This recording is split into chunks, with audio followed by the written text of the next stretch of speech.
So I guess two quick points to add. One is a urgency of having young people in Singapore actually try this, right? And there's not enough yet of, so we need the next generation of mentors. As Yoshi said, this is going to take time to play out.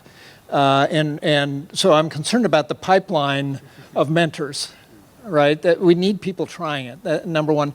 Number two, because of what's happening with the global shift and the interest in Asia, mentors are available in the East Coast and the West Coast, and to a large extent, their advice is still valuable, even though they haven't operated in the Asian context. There's a lot that they know, and so I think it's important for the innovators to be scrappy about trying to locate those people, because their advice is useful while we bridge to the time when there are indigenous mentors.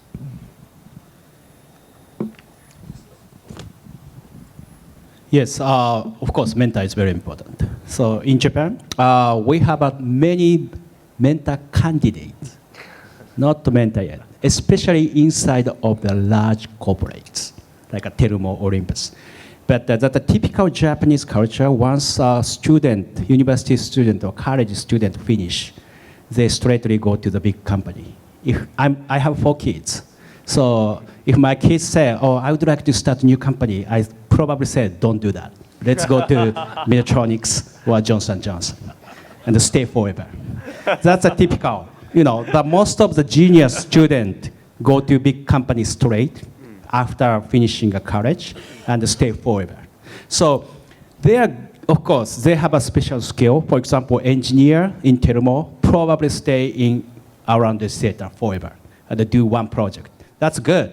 But for Silicon Valley, people sometimes move every 3 years, right? And gain lots of different skill, like a multi-talent,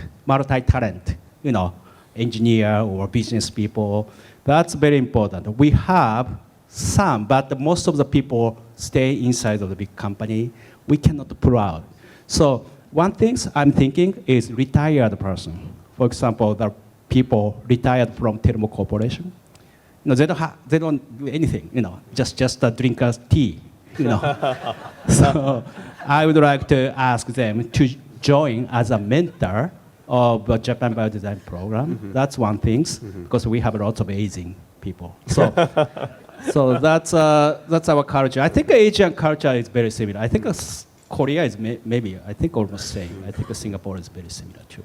So just to wrap up the learning point, what I'm hearing, the quick next steps is, like Yoshi saying, if you're one of those people in the audience who's not mentoring, step up, try to mentor. Look for mentors in creative places. They can be in the US, they can be outside of the Asia environment, they can still good mentors. And look for mentors maybe in big companies. They need not be entrepreneurs that have started their own companies. So those are ways that we can kind of kickstart. And hopefully these are handles you can hold on to if this is a question you have in your mind as you work on innovation here. And drink a lot of tea. So we're going to wrap up this part of the session with one last question, just about biodesign, and I'm part of the global faculty biodesign, and we spend a lot of time thinking about Asia, and I think we've come to recognize that in all the global partnerships that we've had, that they all take on a different flavor. They're all a little bit different, just like biodesign, the philosophy, we conform and we adapt to the environment that we operate in. So love to get some of the feedback from the panelists about how they think about what does biodesign mean for the countries where they're respectively at. And love to start with our newest biodesign partner, again, Japan, with Fumi, and your thoughts on this, on what's your vision for biodesign in Japan? Okay, so our vision and the goal is to save the aging society in Japan. So we are the most advanced aging society, but also we are advanced technology countries. I think our goal is maybe the large problem of Japan, especially near future Japan, that's aging society. That's one thing. But we started the biodesign program from October, and we have lots of experience, lots of, I don't want to say mistakes, but difficulties.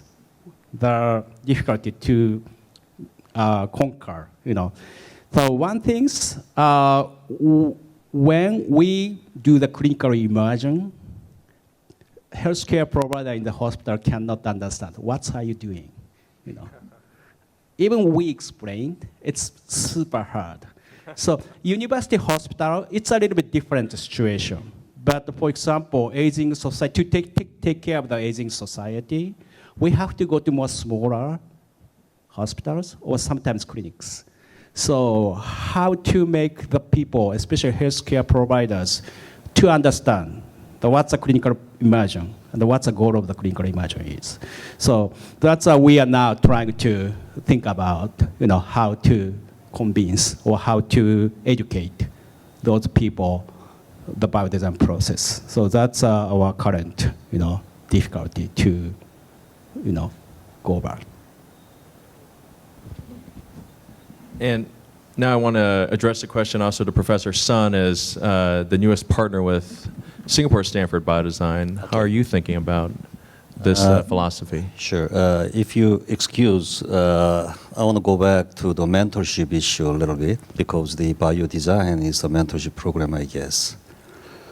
I don't think the mentorship and role modelship shouldn't be same. It shouldn't be. I think it should be. Doesn't need to be same each other. For example, a good soccer coach doesn't need to be a good national player. So I would say in Asia, I would focus on Korea. In Korea, we need a successful role model first before the mentorship. Korean Medical Cluster Project ambitiously started with the vision of medical Silicon Valley in Korea. However, currently, it seems to face the very difficulty because the government monetary authorities, such as the Ministry of Planning and Budget, show very skeptical response.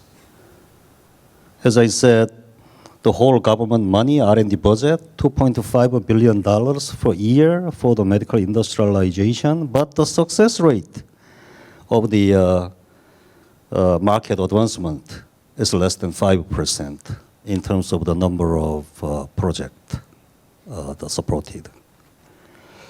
So my headache is, how can it defense to be seen as a meaningful project, not wasting precious money from the taxpayer? Or how we can persuade the monetary authorities that there will be a sweet fruits after a long incubation period and a large investment. I personally and eagerly look forward to Singapore Biopolis to be a role model of Korean medical innovation cluster. I want to talk about the biodesign. As for the medical industrialization of each country, maybe you can summarize it as a culture, said before. There are several important issues we need to carefully take into consideration. They are the size of a domestic market or domestic demands, the level of development of medical industries, the size of a flow of funding, the possession of a global company in each country, the flow of logistics, the approval system including clinical trials or FDA, type of national insurance or reimbursement system, patient delivery system, and culture, and so on. So nevertheless, we are ready to get inspired not only from Silicon Valley ecosystem, but also from successful stories of other industries, such as Samsung or LG. So that is my view on the biodesign, the two differently in Asian country. That's great. So I think we'll ask Zui to close this out. This being now obviously the 5th anniversary for Singapore Center for Biodesign. As you look back, what do you see that we've done right, and what can we hope to look forward to in the next 5 years?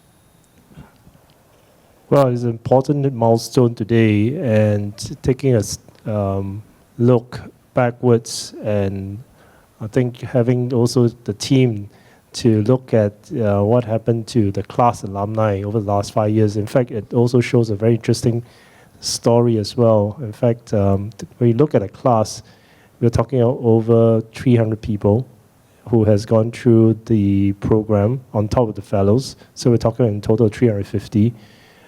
What is heartening is that majority of them, more than 50% of them, has stayed in the healthcare industry, has now found employment in medtech companies or involved in medtech activities in academia. We do see some of the stronger engagements with the local hospital systems, whereby the biodesign fellows have helped to create innovation centers within their respective class, and that's been very, very useful.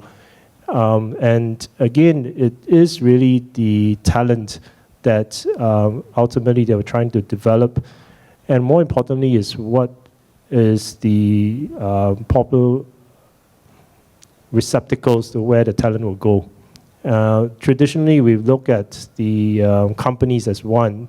Looking at the US experience, has been companies, has been academia, has been startups. I think in terms of academia and also in terms of hospitals, I think it's been very good in terms of absorptive capacity. We are now hopeful that with, of course, the first startup that came from last year's team, this year hopefully we can see continued progression and hopefully more through the class. We do see that Singapore, due to its unique geographic location, acts as a value player to the region. And demonstrated a partnership with Korea, and also recently with the opportunity to bring the fellows in immersion into Indonesia as well has been very useful. So the strategic value of biodesign will continue to stay as part of the key pillars of the medtech ecosystem in Singapore. We are very heartened by the reception from the multinationals that partner us. Obviously, we have given value back to them. We're constantly trying to think how we can help to establish or new startups that are coming through. Every year, so in Singapore, we're still very small compared to Silicon Valley. We only had about 100, startups here that are, I was still, again, like living off grants, but gone through Series A. And what we hope to do is to help to increase the success rate of these startups or new startups in understanding the device pathways over time as well. And this is where I think as a whole, this will not just help domestic startups, but overseas startups as they come here to use Singapore as a launch pad. Again, taking the Japanese experience and also the Korean experience, until the local ecosystem can develop itself maturely to look at a whole value chain, from ideation to prioritization to first-in-man trials towards registration, reimbursement, and launch out. That itself is going to take a time. This is something that the local ecosystem is going to mature over time, and then it will repeat itself again and again. I'm getting a few cues from the team that we're actually starting to overrun the event. So let's, I see that there's some questions. Can we actually take this question off the screen? Okay, so let's make sure that we end this session with some interaction with the audience. And we know that there's now this burning question. We have received 20 votes. You want to direct to the panel. So can we help me? Yes, thank you. You all know what I'm thinking, so very good. Okay, so the environment in Singapore has improved significantly, but local hospitals are still hesitant to conduct first-in-human studies. Okay, this question also very close to my heart. Okay, how can we encourage hospitals to support first-in-human studies? Ray, I know do you this see already. this? No, I didn't see this. I didn't see this. My first-in-human study has already started. Thank God. Yeah, declare this as a conflict of interest. So I just want to highlight that the environment's improving. It depends on what you look at as first amendment. Is it for predicate products, or is it going to be first in class, to be honest? And if you look at the number of trials that's reported by our local regulators going to clinical trials here, which is industry sponsored, we have quite a significant number that are first in men. Therapeutics as well as devices, and even the early TAVI device came through Singapore to do first in men, to be honest. So it's not that this is an extremely conservative environment. It's just that we have to understand, to do first in men, there's a whole set of issues around the regulatory, the ethical, the liability issue, and also the set of clinical as well as early clinical data, pre-clinical data that goes in the dossier. So if this has been sponsored by industry, of which there are many members here, Alok is nodding his head, if the dossier is complete and you've done a lot of good work, there's no problem for the IRBs to clear this. The problem is that when you have it being on a learning curve and we're trying to help the startup, it becomes it's a bilateral learning experience. That's why it takes a bit longer time, especially if you're dealing with first in class. Okay, so I do say that this is an environment that's improving, and also by the fact that we are seeing first in human activities here from projects that didn't originate here. I mean, I have projects that come from Japan to come to first in human here, even the Korean one, coming to Singapore, for example, demonstrate the fact that there must be something still here in terms of regulatory environment, our hospital environment, in doing first in human trials compared to their jurisdiction. But I think this is really something that is still evolving with the improving of our ethical standards, improving our regulatory standards with the regulatory training that's going on. So, of course, we are still a long way to go from both US and Europe, but I would say that definitely, even with some of those who are present here, it's improving. In the interest of time, we'll also like to hear some questions from the floor, so it's not so quiet. So can I request that we try to transit this to more like a quick fire questions, then quick fire answers from the panel, just short ones. So anybody have on the floor want to give like a one sentence question? Come up to the mic. Yes. Okay. Hi. First of all, thank you for the distinguished panelists for this discussion. My name is Eddie Lee. For the last 5 years, I was in Silicon Valley as a VC investor and have just returned to Singapore to focus on the medtech sector. So I think the companies here, being in the early stage, will very much need help in terms of product development, connections to hospital, connections to med devices companies. So as a role of a VC in early stage, it's extremely important to provide all the operating helps required. This question is to all the panelists. What do you think is the specific help required and expected of an early stage VC investing in the seed round, especially in the context of Asia and Singapore?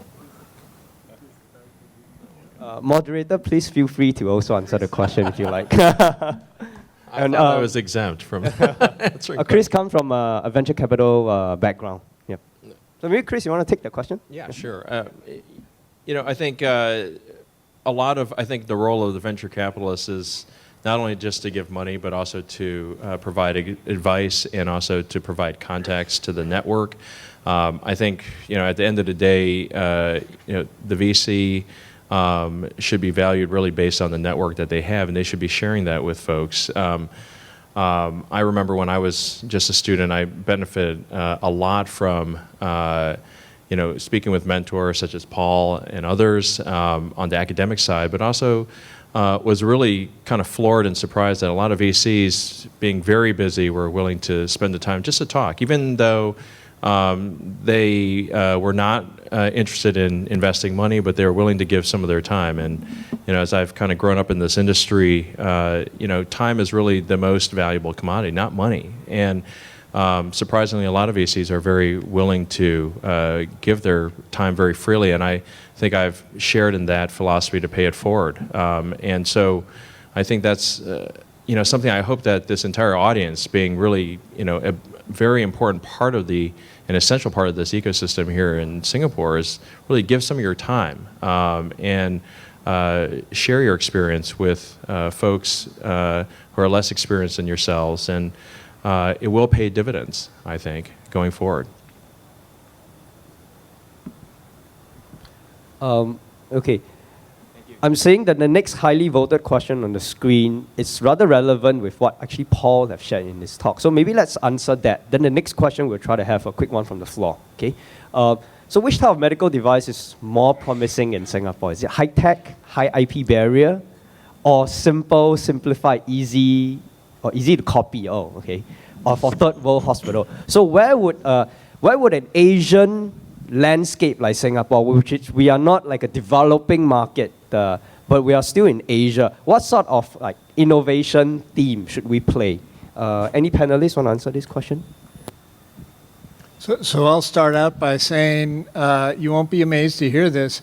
You have to go and find out what the local needs are, and by local I don't mean Singapore. I mean regional needs. There's enormous opportunity in Southeast Asia, right? But it's not going to be at either ends of the spectrum that the question outlines, right? It's going to be somewhere in a good, high volume clinical need with an affordable technology solution. That's the zone you want to be looking in. Yeah, the only comment I'd like to add is I think what we're seeing is the vector has changed. We're actually not using the phrase medtech anymore, because when you think of medtech, what do you think of? Well, it's medical, and there's a medical professional that you're dealing with. We like to use the phrase health tech, with the idea being that you're improving people's health. And I think right now, clearly with the aging populations, the focus is around keeping people healthy out of hospitals as much as possible. So I would be focusing on those technologies that aren't necessarily, in quotes, medical. They could be consumer-oriented, et cetera, that really address the need of people to keep them healthy, keep them connected to their lay caregivers, their family, and others. Yeah, just to echo to John, I think there's a huge opportunity in community care, in primary care setting, because if you broaden the perspectives to health, there is still a lot of unmet need in primary care, and in the community setting, which could leverage off advances in ICT, wearables, digital health. There's still a lot that can be done there. And in fact, that space itself is easier to maneuver and easier to implement as compared to trying to bring that device into the hospital environment, which is extremely regulated with HIPAA rules and all of the regulations that you look at. So I think there are opportunities, and we look at community care, that's where the scalability to Southeast Asia comes in broadly. We have a question from the floor. Hi, I'm Zee Upton. I've been in Singapore for just over 4 months. And I guess that question there, or the answer that Zee Wee gave around health tech, also links into a question I saw on the list there, which was to do with the encouraging women in the ecosystem. And I just wondered whether you could comment on how you think women participate in the ecosystems in your different regions, because we've got an all-male panel here, and I'd like to know your reflections on that. My wife would be very proud that you called us out on that. Thank you very much. So I'm resonating with your question just because we've actually struggled with it at Stanford too. And so we have made an all-out effort to recruit fellows, women fellows to our program. And I want to celebrate for just a moment that our incoming group of fellows next year is majority women. So the pipeline is coming. I would like to add, if you're staying for our graduation ceremony, you'll also notice that this year's SSB fellows, out of the 4, 3 of them are women. So we are supportive of women inventors. Yep.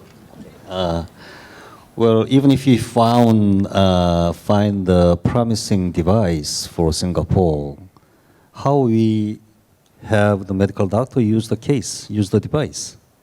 So we have a medical doctor, cardiologist here. I'm a cardiac surgeon here.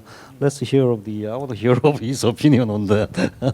Yes. What Okay. So I'm doing preclinical study in Silicon Valley because I don't have a right. But sometimes I visited third country to the first human. So previously I went to Brazil, and these days Paraguay or Eastern Europe, like Poland, Serbia. That's the one reason, because of the poverty. So the only way for the poor patient is to join the agriculture. So because of the still, but these days Brazil economy becoming better, so they deny to the first. So but our country, like Japan or in Singapore, we are totally different. We have a very good universal healthcare systems, right? So patient can see the doctor anytime. Korea is same, right?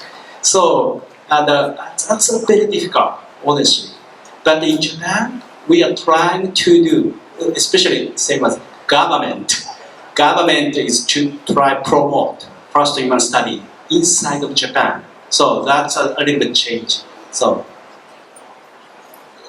regarding the issue of how you can make the doctor use a local hospital or medical doctor in the local hospital start to use the medical device.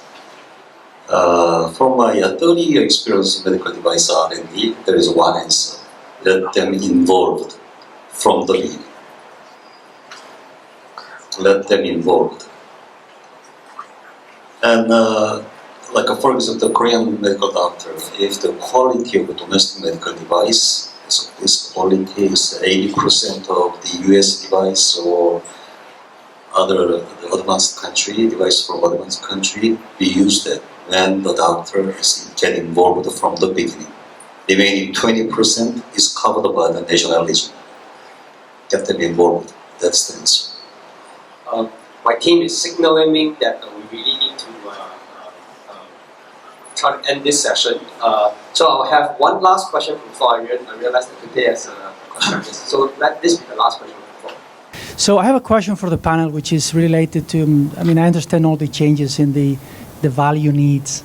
And, one of the things that is killing many startups is the path to market. And you have a great idea, you're able to get it funded, but then the regulatory clinical path is so complicated and sometimes was not even thought about in the design process that you end up 10 years later and people even forgetting the idea. So how do you deal with that in Asia, and specifically what new trends do you see, Paul, in the US, particularly in Santa Clara over there? Let me start quickly with the U.S., and it's a big problem. You're absolutely right. I think part of what we're seeing is people being much more intelligent about not taking on those kinds of projects. So upfront deciding that the regulatory burden is or reimbursement burden, more importantly now, is just too heavy to take on. That's too bad, but at least people are being more realistic about what they're starting. I think the big strategics have another role here that they haven't quite stepped up to the plate to take, that the really high-risk, long-return projects need to be somehow incubated by the strategics, but nobody's figured that out. So from the public sector perspective in Singapore, where we run the BEP program, which is the only largest medtech funding program from early ideation to probably first in man or large animal safety, depending on risk classification. One of the important early screening factors that we look at is really the predicate, okay? Is this going to be a me too, me better, or me first?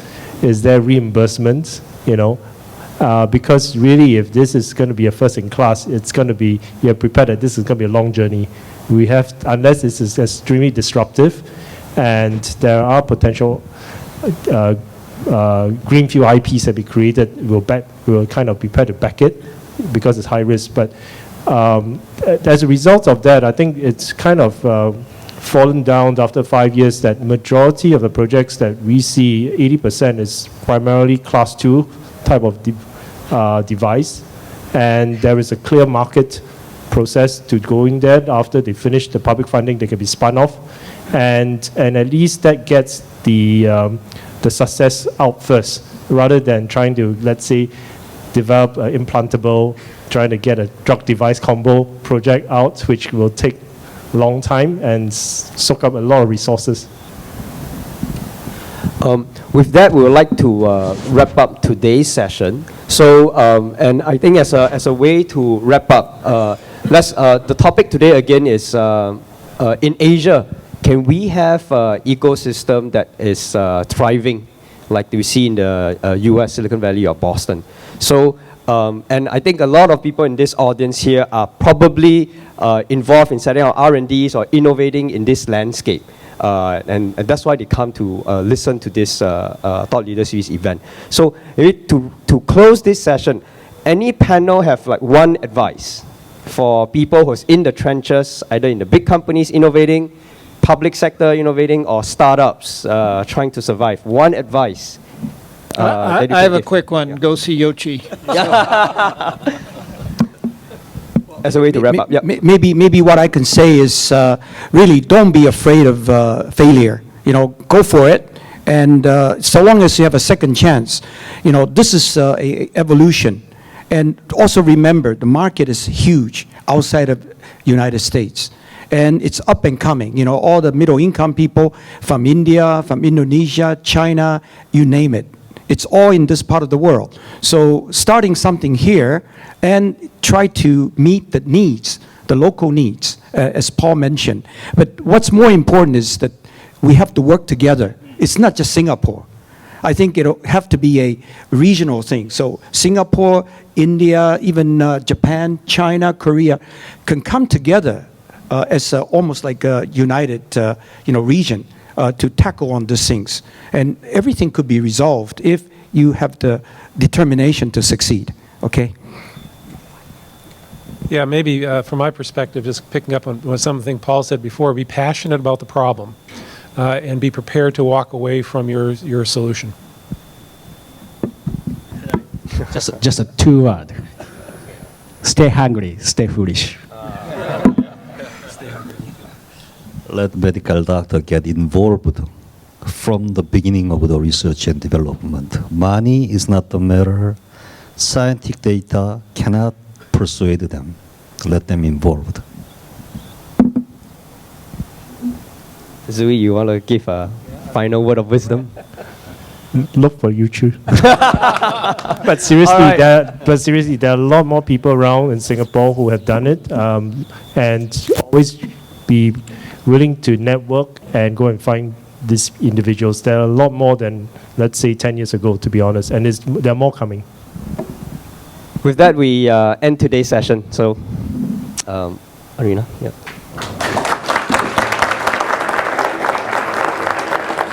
Thank you. Thank you, panelists. Before we end, we'd like to thank the panelists and present a token of appreciation.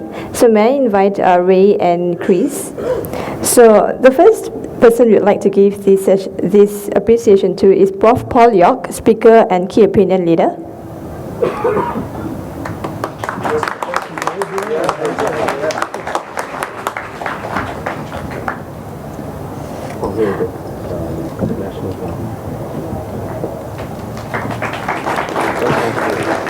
Next, we have Dr. John Collins. John, thank you.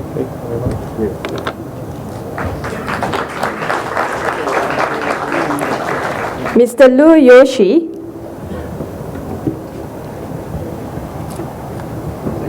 Thank you. Thank you.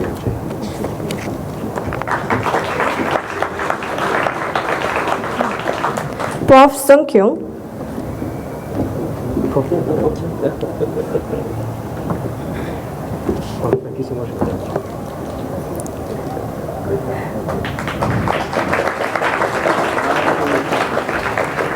Prof. Tan Zeri.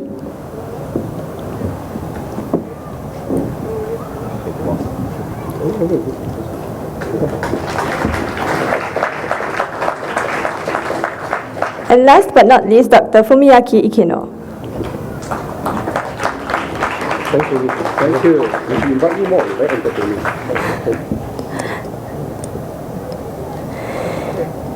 Thank you, everyone. With that, ladies and gentlemen, we have come to the end of the SSB Thought Leaders Series. On behalf of the SSB office, thank you for joining us at this event. May I first invite our panelists and corporate members to proceed to the water view room for tea reception. Panelists and corporate members, please.